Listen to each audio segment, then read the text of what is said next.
पाकिस्तान के खिलाफ बहुत सारे महाज खुले, कुछ हमने खुद खोले और काफी सारे हमारे खिलाफ खोले गए। आज का महाज हुकूमत के नाम। बिस्मिल्लाहिर्रहमानिर्रहीम, अस्सलाम वालेकुम। मैं हूं Wajad Saeed Khan and a very good evening to you. हुकूमत कहाँ है, कहाँ नहीं है, क्यों है और क्यों नहीं है, आज मैं ये मुद्दा इस व्लॉग में उठाऊंगा। पिछले 24-48 घंटों में जो पाकिस्तान के बॉर्डर पे अफगानिस्तान के साथ हुआ है उस पर बात करेंगे। पिछले हफ्ते में जो वज़ीर आज़म साहब की जो हरकतें हैं, स्पेशली ट्विटर पे उन्होंने जो दुकान लगाई हुई है उस पर बात करेंगे। और इसी पिछले हफ्ते में जो हमारी फ़ौजी लीडरशिप है वो क्या कर रही है और वो क्या नहीं कर रही, इस पे बात करेंगे। पहले तो अफगानिस्तान से शुरू करते हैं। बलूचिस्तान का जो बॉर्डर लगता है चमन पे, बलूचिस्तान मेरा आबाई सूबा है, उधर 8 लोग शहीद हो गए हैं। ये शहरी थे। कहानी यह है कि उधर हमारी जो फ़ौज है वो बॉर्डर की जो फेंसिंग है, जो बाड़ है, उसे सही कर रही थी, रिपेयर कर रही थी। उधर से अफगानियों ने आके गाड़ी मारी। ये तहरीक तालिबान पाकिस्तान नहीं है, ये अफगान तालिबान की सिक्योरिटी फोर्सेस हैं। उन्होंने आके गाड़ी मारी और उधर से फायरिंग शुरू हुई और हमने जवाबी कार्रवाई की। अलग नंबर्स हैं, वज़ीर दिफा कुछ और नंबर बता रहे हैं और जो ISPR है कुछ और नंबर बता रहा है कि जवाबी कार्रवाई में उनके कितने लोग मारे गए।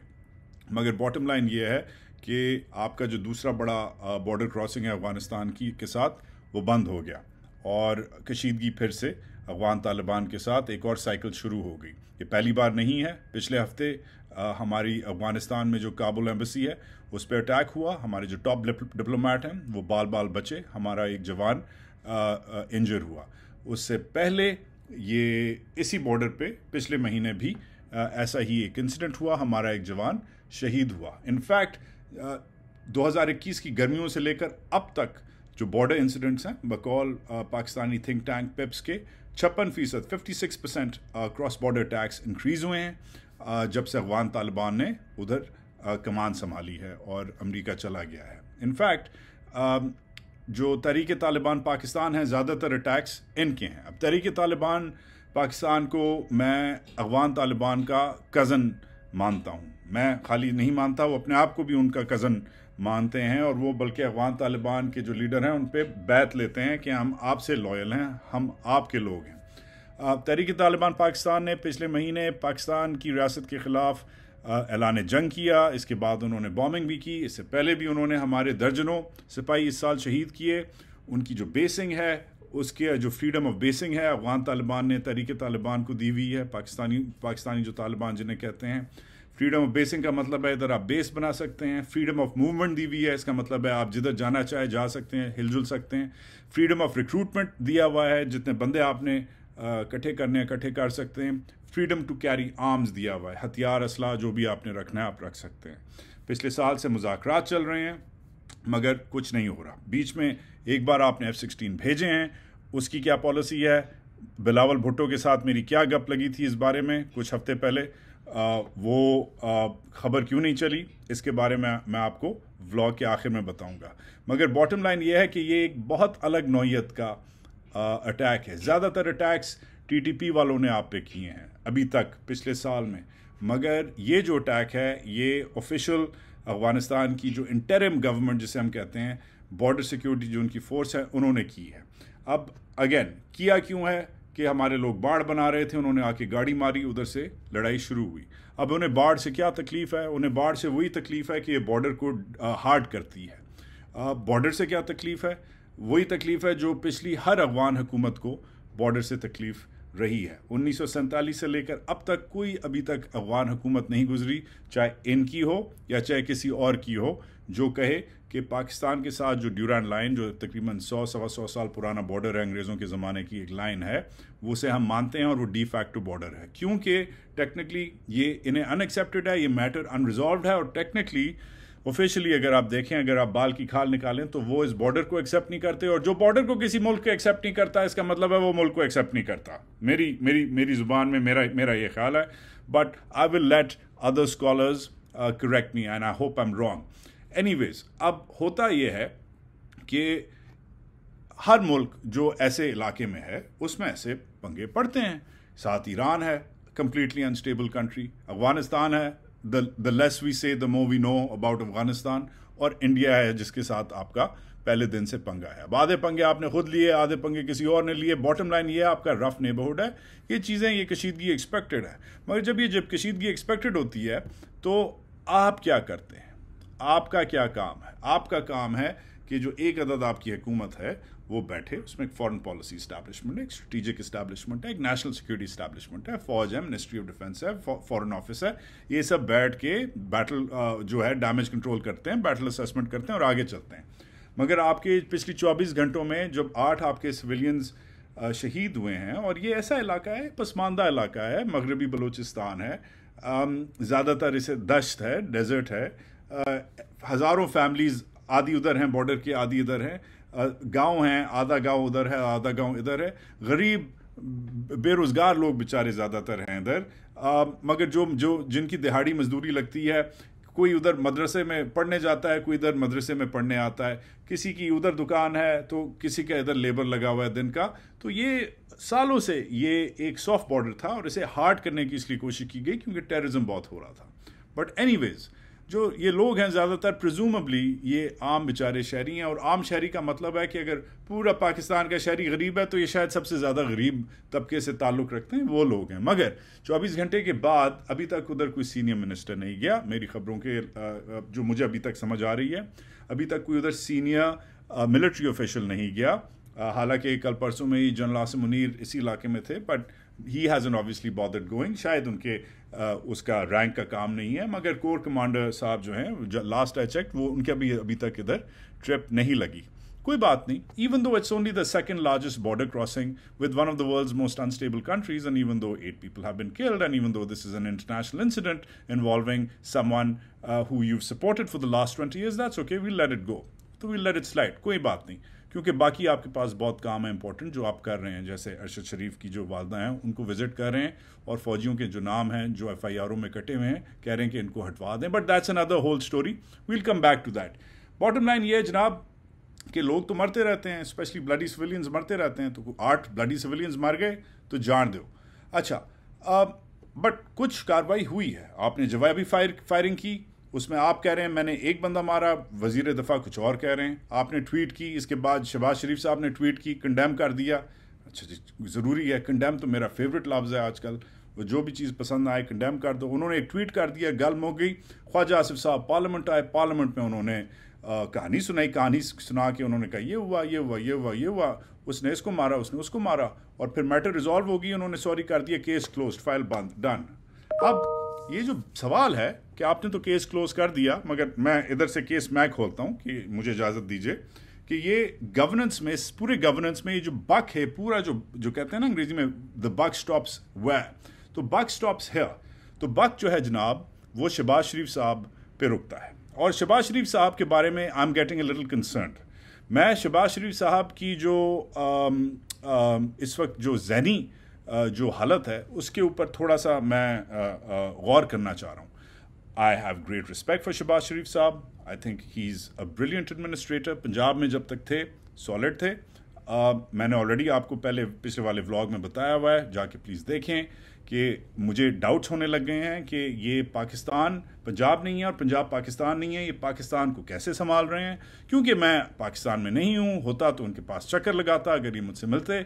मुझे नहीं लगता कि मुझसे मिलेंगे, बट चलें, मैं इंशाल्लाह कोशिश करूंगा कि अनकरीब आके मिलूं। मगर मैंने एक छोटा सा एक सेगमेंट प्रिपेयर किया आपके लिए, जिसमें मैं इनके पिछले हफ्ते की ट्वीट्स अगर देखूं, क्योंकि ट्वीट बंदा खुद करता है, फ़ोन पे बैठ के खुद करता है, इन्होंने खुद कुछ की हुई हैं, तो एक हफ्ते की अगर इनकी ट्वीट्स का अगर हम निज़ाम देखें कि लेट्स सी कि इनके दिमाग में क्या चल रहा है, what's going through his head. तो पिछले 24 घंटे में जनाब जो ट्वीट्स हुई हैं, एक उन्होंने की है कि मैं फ़लस्तीन को आज़ाद कर दूंगा, और मैं इस्लामोफोबिया ख़त्म कर दूंगा, और मैं कश्मीर आज़ाद कर दूंगा। कोई OIC से इनकी किसी बंदे से बात हुई है, और फ़लस्तीन और इस्लामोफोबिया और कश्मीर को इन्होंने आज़ाद करने का सोचा है। एक इन्होंने ट्वीट चमन वाली कंडेम कर दी। ये तो हुआ जी आज में, ये इन्होंने पिछले 24 घंटे में किया है। संडे को इनकी छुट्टी थी, तो संडे को कोई ट्वीट नहीं हुआ, और ये खुद भी जाके, मैं इनकरेज करूँगा आपको जाके इनकी ज़रा ट्वीट्स को देखें। तो संडे को छुट्टी थी, संडे को कुछ नहीं हुआ। सैटरडे को हाफ डे था तो इसलिए शायद दो ट्वीट्स हुई। एक राना सनाउल्लाह पे किया कि राना सनाउल्लाह साहब बड़े ज़बरदस्त आदमी हैं, अल्लाह उन्हें और इज़्ज़त दे, वो रिहा हो गए हैं, वो बाइज़्ज़त बरी हो गए हैं, और वो ये सब झूठ था उनके ख़िलाफ़। एक ये ट्वीट थी, और एक ट्वीट थी कि आज ह्यूमन राइट्स डे है तो हम ह्यूमन राइट्स का वो करें, पता नहीं क्या। एनीवेज, अच्छा, ह्यूमन राइट्स डे मुझे नहीं पता कि होता भी है पाकिस्तान जैसे मुल्क में, बट चलें, वज़ीर आज़म साहब मनाते हैं तो हम भी मनाएंगे। ये था जनाब सैटरडे को हाफ डे वाला। दिसंबर 9 फुल डे था, जुमा था, तो उन्होंने दिसंबर 9 को एक एंटी करप्शन डे गुजरा। पाकिस्तान जैसे मुल्क में मुझे नहीं पता कि एंटी करप्शन डे बनाया जाता है और वो भी वज़ीर आज़म इन जैसा मनाता है, बट चलें, वेरी गुड। इन्होंने एक एंटी करप्शन डे पे ट्वीट की कि हमें एंटी करप्ट होना चाहिए।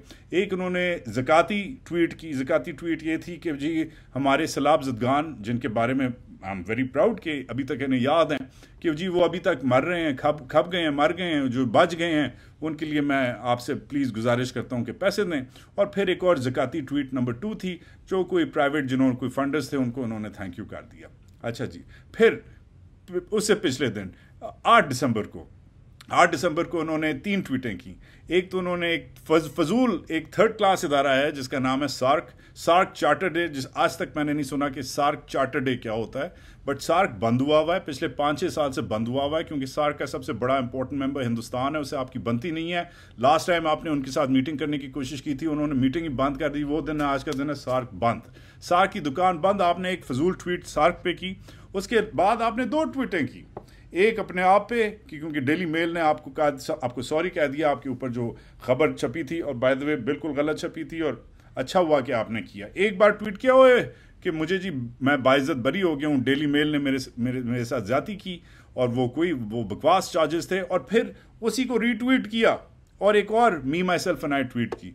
तो एक सार्क के जैसे फजूल टॉपिक पे ट्वीट की, और 2 अपने ऊपर की कि जी मैं बचत हो गई है। अच्छा, ये फिर दिसंबर 7 को एक इन्होंने कोई आईटी का अवार्ड सेरेमनी अटेंड की, उसमें उन्होंने कुछ कहा कि जी डिजिटल है, यूथ फ्यूचर, एक्सपोर्ट इंपोर्ट, ये कुछ ऐसी बकवास थी। अच्छा, वो एक दिन था, बट बड़ा बिजी थे, क्योंकि ये इतना इंपॉर्टेंट टॉपिक है, हमें नहीं पता कि यूथ डिजिटल मीडिया पे होते हैं। ये हमें वज़ीर आज़म साहब की ट्वीट की ज़रूरत थी कि वो ट्वीट करें कि यूथ जो है वो डिजिटल मीडिया के लिए बड़ा ज़रूरी है, और डिजिटल मीडिया यूथ के लिए बहुत ज़रूरी है, और ये दोनों एक्सपोर्ट के लिए बहुत ज़रूरी हैं। एनीवेज, ये ट्वीट हो गई।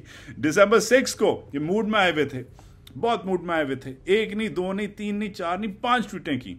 एक ट्वीट उन्होंने मोरक्को का जो फुटबॉल जो वर्ल्ड कप में हो रहा है, मैच देख रहे थे, बहुत वक्त है इनके पास माशाल्लाह से, तो मैच देख रहे थे, कहते हैं व्हाट अ फिनिश।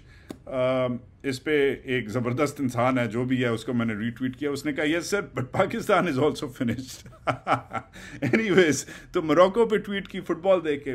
एक बाबरी मस्जिद की 2 तस्वीरें लगा दी कि बाबरी मस्जिद 25 साल पहले शहीद हुई थी, देखो ये देखो क्या जाती हुई है। चलें, ये अच्छा टॉपिक है, मैं मानता हूँ इंपॉर्टेंट टॉपिक है। एक अरशद शरीफ साहब पे, अरशद शरीफ शहीद पे ट्वीट की, very critical topic, very important topic, good for you sir. एक कोई जर्नलिस्ट सेफ्टी फोरम है, उस पर कहा कि जी मैं जर्नलिस्ट को मैं सेफ्टी फराहम करूँगा, don't make promises you can't keep sir. और एक इन्होंने इंग्लैंड क्रिकेट टीम के साथ कोई लंच वंच किया था या ब्रेकफास्ट किया था, उनके साथ जो तस्वीरें थीं जो भी खिंचाई, और वो इंग्लिश क्रिकेट टीम पे कर दी। मैं इससे पहले नहीं जा सकता था क्योंकि मेरे पास खाली 7 दिन जाने का मैंने रखा था आपके लिए, मगर इसका लुभाब ये है कि पिछले 7 दिनों में इन्होंने 18 ट्वीट्स की। हमारे वज़ीर आज़म ने, जो दुनिया के 5वें बड़े मुल्क के वज़ीर आज़म हैं, वाहिद इस्लामिक न्यूक्लियर पावर के वज़ीर आज़म ने 18 ट्वीटें की। एक अफ़गानिस्तान पे की जो एक इंटरनेशनल इंसिडेंट है, एक अरशद शरीफ पे की जो एक बहुत बहुत बड़ा सान्या है, ठीक है, उसकी किलिंग। उसके बाद 2 ज़काती ट्वीट्स, 2 स्पोर्ट्स पे ट्वीट्स, फुटबॉल और क्रिकेट पे, 3 अपने आप पे और अपने भाई राना सना पे, और बाकी ये जो कैलेंडर पे जो बकवास इवेंट्स चल रहे होते हैं जिनकी कोई मीनिंग पाकिस्तान जैसे मुल्क में नहीं है, human rights day, anti corruption day, फ़लस्तीन डे, फलाना डे, धमाका डे, और इस्लामोफोबिया पे वज़ीर आज़म साहब आपकी ज़रूरत नहीं है, वो ऊपर वाला है, वो इस्लामोफोबिया को ठीक कर लेगा। उम्मा है, उम्मा भी देख लेगी। आप ना गवर्नेंस करें, आप ट्वीटिंग कम और गवर्नेंस ज़्यादा करें। We'll handle Islamophobia. फ़लस्तीनी खुद अपने आप को देख लेंगे। जिधर बात रही कश्मीर की, तो वो उन्हें एक $3.5 ट्रिलियन की इकॉनमी रूल करती है जिसका नाम है हिंदुस्तान। आप ज़रा उसके लेसन ज़रा देखें। ये सब मैंने इसलिए आपके लिए आज ये पेश किया क्योंकि एक टोन डेफनेस है। ये एक पैरेलल यूनिवर्स में हमारा वज़ीर आज़म लगता है रह रहा है, जिधर एक ड्रीम वर्ल्ड है जिसमें वो फुटबॉल पे भी ट्वीट कर सकता है, जिसमें वो क्रिकेट पे भी ट्वीट कर सकता है, जिसमें वो ज़कात पे भी ट्वीट कर सकता है, और जो important issues of the day हैं जिसमें इकॉनमी है, जिस पे एक ट्वीट नहीं हुई, जिस पे अरशद शरीफ है, शुक्र है हो गया, मगर एक सेफ्टी है, जिस पे अफगानिस्तान है। How can you tweet, how can you have more of your social media attention on these other useless issues versus the most important issues of the day? एक तो ये सवाल है, इनको कौन एडवाइस कर रहा है, कौन एडवाइस नहीं कर रहा है, इनका ट्विटर अकाउंट कौन चला रहा है। ही और she should be fired, sacked, hung and quartered. Anyways, ये शायद मैंने सख्त ज़ुबान इस्तेमाल की, माफ़ी फ़ाद हुसैन साहब एंड कंपनी के लिए, आई एम सॉरी। मगर ये मैं इसलिए अफसरदा हूँ क्योंकि आज एक और ट्वीट नहीं थी, आज इनका प्रेसर था, और उस प्रेसर में एक चला, इनकी खबर चली जिसे देख के मेरे तो रोंगटे उड़ गए। और उस प्रेसर में इन्होंने बोला, और मैं कोट कर रहा हूँ, समझ नहीं आ रही पैसे किधर से आएंगे। अब ये अगर एक महज़ब मुल्क होता और नॉर्मल मार्केट्स होती और नॉर्मल इकॉनमी होती और आपका वज़ीर आज़म, किसी मुल्क का भी वज़ीर आज़म, ये कहता कि समझ नहीं आ रही पैसे किधर से आएंगे, एक पर्सनल तौर पे डिप्रेस होने के अलावा कंज्यूमर सेंटिमेंट फारिग हो जाता, स्टॉक मार्केट जो है वो टैंक कर जाती, डॉलर जो है वो फर्दर टैंक कर जाता। मगर ये ऑलरेडी हो रहा है, और जो हो रहा है उसको डैमेज कंट्रोल करने की बजाय वज़ीर आज़म साहब ने जो अफसरदा ज़ुबान इस्तेमाल की, कम अज़ कम मेरे लिए वो एक लो पॉइंट था। ये जो पिछले 9-10 महीने जो ये इनकी जो प्राइम मिनिस्टरशिप गुजरी है उसमें ये लो पॉइंट था। इसमें एक तो मुझे पहले मेरी मरहूम नानी याद आई जो कहती थी हिंदकों में, और मेरी हिंदको बहुत ख़राब है, मगर वो कहती थी कि पुत्र वज़न नहीं है ते वटे बांध लै, वज़न नहीं है ते वटे बांध लै, कि अगर आपके पास, अगर आप तगड़े नहीं हैं तो पत्थर बांध लें ताकि आप तगड़े लगें। तो एक लीडर से कम से कम इतनी रिक्वायरमेंट एक गरीब कौम कर सकती है कि वो हमारी जो प्राइड है, हमारी जो सेंटिमेंटालिटी है, हमारी जो वैल्यूज़ हैं, हमारी जो होप्स हैं, उनको क्रश ना करे। बाकी जो वो करे मगर हमें इंस्पायर करे। आज वज़ीर आज़म साहब की ये बात सुन के मैं बहुत डिप्रेस था, और हालांकि आज मेरी छुट्टी का दिन था, बड़े दिनों बाद मैंने छुट्टी की, बट मैंने आज फिर ये लिखा और फिर आपके सामने पेश किया, इसलिए क्योंकि इस वज़ीर आज़म के लिए कहते थे शहबाज स्पीड, पंजाब स्पीड वग़ैरह, और उसके ख़िलाफ़ कुछ लोग कहते थे कि ये प्राइम मिनिस्टर ऑफ पंजाब ही बनेगा, ये प्राइम मिनिस्टर ऑफ पाकिस्तान कभी नहीं बनेगा, इसकी ज़िला नाज़िम से ज़्यादा इस बंदे की मेंटालिटी नहीं है। And I thought otherwise. I think he's from what I've interacted extensively with Prime Minister Shehbaz Sharif. I think he's a brilliant administrator. He's a hard-working man. और वाकई वो 4 घंटे सोते हैं, और वाकई वो सुबह 4-4:30 बजे उठते हैं, और वो वाकई 5-5:30 बजे फजर के वक्त अपने ब्यूरोक्रेट से, अपने सेक्रेटरी से फ़ोन पे लग जाते हैं। But the fact that the Prime Minister of Pakistan looks like he has outsourced his work, outsource कर दिया है। उस वक्त आई डोंट नो कि इंचार्ज कौन है, क्योंकि सिक्योरिटी राना साहब चला रहे हैं, मीडिया जो है वो मरियम बीबियाँ चला रही हैं, मरियम स्क्वायर, फॉरेन पॉलिसी बिलावल साहब चला रहे हैं, फाइनेंस जो है वो इसहाक डार साहब चला रहे हैं, और जो वज़ीर आज़म साहब का काम है वो लगता है कि जितने भी शरीफ लोग हैं पाकिस्तान में, पन इंटेंडेड, जितने भी शरीफ हैं उनको क्लीन चिट दी जाए और उनके केस माफ़ किए जाएं और उनकी फ़ाइलें बंद की जाएं, और लगता है कि ये इनकी जॉब है, बिकॉज़ बाकी जो मैट्रिक्स हैं वो क्रूज़ कंट्रोल पे हैं, वो आउटसोर्स हुए हैं।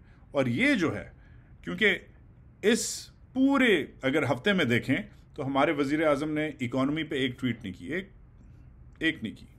हमारे वज़ीर आज़म ने बड़े फॉरेन पॉलिसी इशू पे जो अफगानिस्तान के साथ झड़प हो गई है उस पर एक ट्वीट की। इतना बड़ा हमारे सुप्रीम कोर्ट ने इतना बड़ा नोटिस लिया है अरशद शरीफ की शहादत पे, उस पर एक ट्वीट की, बल्कि अपने आप पे, राना पे, क्रिकेट पे, हॉकी पे, फुटबॉल पे, स्क्वाश पे, स्नूकर पे ज़्यादा ट्वीटें की हैं। ठीक है, तो मैं खाली सोच रहा हूँ कि क्या ये जो इनके खिलाफ एक बनती थी, एक नैरेटिव बनता था, एक क्रिटिसिज्म बनता था, एक क्रिटिक बनती थी कि नहीं ये ही इज़ नॉट केपेबल, ये वो बंदा ही नहीं है, ये बिग पिक्चर आदमी है ही नहीं, ये मुझे डर लग रहा है कि शायद ये जो क्रिटिक थी, ये जो इल्ज़ाम था, ये सच है। और बात रही जिधर इनकी बाकी जो इनके गैप्स हैं, वो हिंदुस्तानी मजाक उड़ा रहे हैं, गलत अंग्रेज़ी बोल रहे थे टर्की जाके, our strength is going from pillar to post, वो तो चले वो ट्रोलिंग लोग करते हैं, मगर वही किसी ने कहा उस दिन कि you can take the man out of Gwal Mandi but you can't take the Gwal Mandi out of the man. So mister prime minister, I hope that you prove all these people wrong, I hope you prove all these people wrong, क्योंकि आखिरी बात जो state level पे अगर हम देखें, बड़े पैमाने पे, बड़े बिग पिक्चर में, तो ये खाली आपका फॉल्ट नहीं है। प्रोजेक्ट, एक और प्रोजेक्ट फेल हो गया है, प्रोजेक्ट भुट्टो फेल हो गया, प्रोजेक्ट नवाज फेल हो गया, प्रोजेक्ट इमरान फेल हो गया, फिर साथ वाले मुल्क में प्रोजेक्ट मुसलमान भाई, project son of the soil, project जिहाद, प्रोजेक्ट स्ट्रेटेजिक डेप्थ, प्रोजेक्ट हमारा backyard, project general Ziaul Haq, project general Akhtar Abdul Rahman, project general Hamid Gul, project general Naseerullah Babar, project, बल्कि नसीरुल्लाह बाबर नहीं, प्रोजेक्ट फैज़ हमीद तक, ये पूरा 40-45 साल का जो आपके मल्टीपल प्रोजेक्ट्स चले हैं, साथ वाले मुल्क अफगानिस्तान की मैं बात कर रहा हूँ, ये फेल हो गया है। इस प्रोजेक्ट की बहुत हमने कीमत अदा की है, इसमें हमने जिहाद एक्सपोर्ट किया है, मगर इंपोर्ट भी बहुत चीज़ें की हैं। इसमें हमने दहशतगर्दी इंपोर्ट की है, एक्सपोर्ट हमने जिहाद किया है, बट इंपोर्ट हमने दहशतगर्दी की है, इंपोर्ट हमने वायलेंट एक्सट्रीमिज़म किया है, इंपोर्ट हमने हेरोइन, चर्स, गांजा, क्लाशनकोव कल्चर, ठीक है, रेफ्यूजीज़, ठीक है, ये हमने इंपोर्ट की है। और इनकी आज जो कीमत है, ये जो ट्रेड डेफिसिट है, उधर हमने जिहाद भेजा और मिला हमें ये सब, ये जो ट्रेड डेफिसिट हमने डेवलप किया है, इसमें कुछ और कॉस्ट हैं बड़ी।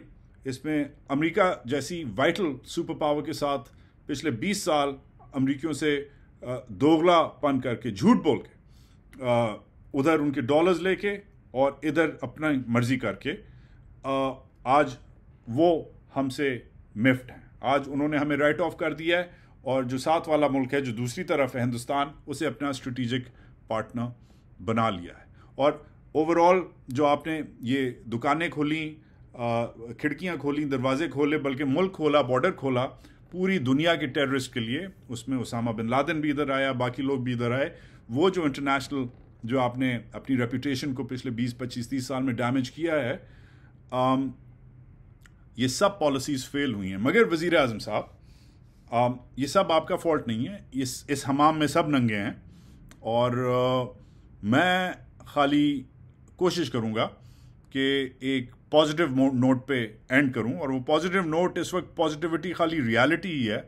और रियलिटी ये है कि जिनको आप भाई भाई कह के, ये जो साथ हमारे बैठे हुए हैं तालिबान, जिनको भाई कह के, जिनको मैं चौकीदार की जॉब भी ना दूं, जो उनकी मेंटालिटी और जो उनकी हरकतें हैं, अभी हमारी डेप्यूटी फॉरेन मिनिस्टर गई थी, उनके लोगों ने उनसे भी सही तरीके से नहीं मिले थे, हिना रब्बानी की मैं बात कर रहा हूँ, मगर वो आज हिंदुस्तान की एम्बेसी उन्होंने खोली हुई है। आज उन्होंने हिंदुस्तान से मिलिट्री ट्रेनिंग मांग रहे हैं, डेवलपमेंट असिस्टेंस मांग रहे हैं, पैसे मांग रहे हैं। 4 दिन पहले मुल्ला उमर का जो बेटा है, वो जो डिफेंस मिनिस्टर है उनका, याकूब, उसने एक स्टेटमेंट शाया की है जिसमें उसने हिंदुस्तान को मुबारकबाद दी है चाबहार पोर्ट के लिए, और गारंटी किया है कि हम आपके पोर्ट को, जो international north south transit corridor है, उसमें हिंदुस्तान के पोर्ट को प्रोटेक्ट करेंगे। अब ये वो बंदा है जिसके बाप को पाकिस्तान की मस्जिदों में बोला गया था कि इसको पाकिस्तान का जो है मुजाहिद बोलो, खाली अफगानिस्तान का मुजाहिद ना बोलो। मुल्ला उमर की मैं बात कर रहा हूँ। तो those chickens are coming home to roost. और इस सब में ये जो स्टेट फेलियर है, इस सब में एक सीरियस किस्म के रीथिंक की ज़रूरत है, क्योंकि एक 40-45 साल पुरानी पॉलिसी भी आपकी फेल हो चुकी है। जैसे project Nawaz, project Imran, project Bhutto fail हुआ, प्रोजेक्ट अफगानिस्तान भी फेल हो गया है। अब आखिरी बात, क्या रिक्वायर्ड है, क्या बरामदगी है, क्या ज़रूरत है? तो जी, एक तो मेरे लिए एक अदद प्राइम मिनिस्टर की ज़रूरत है जो पूरा दिन ट्वीट ना करे। एक अदद डिफेंस मिनिस्टर की ज़रूरत है जो खाली पार्लियामेंट में आके स्पीच करके केस क्लोज ना करे। एक अदद फॉरेन मिनिस्टर की ज़रूरत है, इंटीरियर मिनिस्टर की ज़रूरत है जो उधर जाए, अफगानिस्तान जाके डैमेज कंट्रोल करे या जो बॉर्डर पे जाके विज़िट करे। एक अदद जनरल की ज़रूरत है जो जाके बॉर्डर पे जाए और सिचुएशन असेस करे। और एक पूरे लीडरशिप सर्कल की ज़रूरत है, एक स्ट्रेटेजिक कम्युनिटी की ज़रूरत है, एक पॉलिटिकल क्लब की ज़रूरत है जो अपने डिफरेंसेस एक तरफ रख के वाकई पहली बार बैठ के सोचे कि जो 40-45 साल से जो हमने ये जो दुकान खोली हुई थी, इसकी हमारे लिए आज, कंसिडरिंग वो हिंदुस्तान के साथ क्या कर रहे हैं, उन्होंने रिसेंटली जिधर चीन, हमारे जो चीनी भाई हैं, हमारा वाहिद एक दोस्त रह गया है, उनका जो होटल है उस पर भी अटैक किया है कल परसों में काबुल में। We really need to rethink कि अफगानिस्तान के साथ अब पाकिस्तान की क्या आगे चलते हुए पॉलिसीज़ होंगी। एक आखिरी किस्सा, क्योंकि आप लोग यूजुअली बोलते हैं कि कोई पॉजिटिव बात भी किया करो, तो पॉजिटिव बात यह है जनाब कि 3 महीने पहले बिलावल भुट्टो साहब जब इधर आए हुए थे, मैं वाशिंगटन में उनसे मिला। हमारा जो इंटरव्यू है उसका जो लिंक है वो इसमें नीचे लगा हुआ है, प्लीज़ चेक कर लें डिस्क्रिप्शन में। मगर मैंने उनसे पूछा कि भाईजान, जब वो कशमकश चल रही थी, इमरान खान जा रहा था, आप आ रहे थे, कोई हल्फ उठा रहा था, कोई हल्फ नहीं उठा रहा था, तो उन दिनों में फ़ौज ने F-16 भेज के अफगानियों पे हमला कर दिया था, क्योंकि वो तालिबान को कंट्रोल नहीं कर रहे थे। बड़े तालिबान छोटे तालिबान को कंट्रोल नहीं कर रहे थे, अफगानी तालिबान पाकिस्तानी तालिबान को लगाम नहीं दे रहे थे, तो आपने हमला कर दिया। तो अगली बार क्या करेंगे और आपकी वो पॉलिसी क्या है? तो जब ये हुआ, और ये इंटरव्यू में है जो ये सवाल जवाब, ये पूरा एक्सचेंज, तो इसके बाद ये जब हुआ तो मेरे सामने बैठे थे बिलावल, तो एक तो उन्होंने ऊपर देखा, पीछे हमारे एम्बेसडर मेरे खड़े थे, जो एम्बेसडर साहब हैं, कहते हैं ये एम्बेसडर साहब मुझे जब बताएंगे तो मैं फिर इस बात पे बात करूंगा, और कुछ कह के रेड लाइन नहीं क्रॉस होनी चाहिए, फलाना धमाका। बिलावल साहब इंटरव्यू से उठ गए। इट वॉज अनबिलीवेबल कि एक पाकिस्तान का फॉरेन मिनिस्टर एक ऐसे इशू पे, जिधर पाकिस्तान ने जंगी जेट बॉर्डर के उस तरफ भेजे हैं, अपने एम्बेसडर को देख रहा है कि इस पे हमारी पॉलिसी क्या है। क्योंकि ऑब्वियसली वो एक सही चीज़ कर रहा था, क्योंकि उसे इस इशू पे ब्रीफिंग नहीं मिली हुई थी बिलावल भुट्टो को। I felt sad for him. He is the youngest foreign minister of Pakistan. He is got a lot of potential in my opinion, but I felt really sad कि एक बंदा जो अमेरिका आया हुआ है, एक जर्नलिस्ट से बात कर रहा है एक इंपॉर्टेंट इशू पे, उसके पास जवाब नहीं है, उसे एक बाबे को देखना पड़ रहा है कि बाबा तुसी दसो, बाबा जी फॉरेन पॉलिसी की है। So overall I would say कि ये हुकूमत, ये बाय द वे बहुत पुरानी बात नहीं है, 2-3 महीने पुरानी बात है, इन्हें 6 महीने हो गए थे ऑफिस में। तो अगेन, जब तक आप हमसे कहते हैं कि वोट को इज्जत दो, हम देने को तैयार हैं। जब तक आप कहते हैं कि अगले इलेक्शन हम पूरी अपनी मुद्दत पूरी करेंगे, हम ये भी बात सुनने के लिए तैयार हैं। मगर जब आप आपका जो रुतबा है, आपका जो दफ्तर है, आपका जो ऑफिस है, आपका जो रैंक है, आप जब तक उसकी जो बेसिक जो क्वालिटीज़ और क्वालिफिकेशंस हैं, जब आप वो नहीं पूरी कर सकते, जब आप ऐसे ट्वीट करते हैं एक टोन डेफ तरीके से कि आप मोरक्को के फुटबॉल गेम पे ट्वीट कर सकते हैं, आप पाकिस्तान के इन्फ्लेशन रेट पे नहीं ट्वीट कर सकते, जो पहली बार पाकिस्तान के पास अफगानियों के से कम डॉलर आ गए हैं पहली बार ये हुआ है। ब्लूमबर्ग जो दुनिया का सबसे बड़ा फाइनेंशियल पब्लिकेशन है, उसने ये हेडलाइन चलाई है, you have no opinions on that, you have an opinion on football. That makes me wonder sir whether you are fit to rule Pakistan, and I really wish you are। इसी के साथ ही पाकिस्तान जिंदाबाद।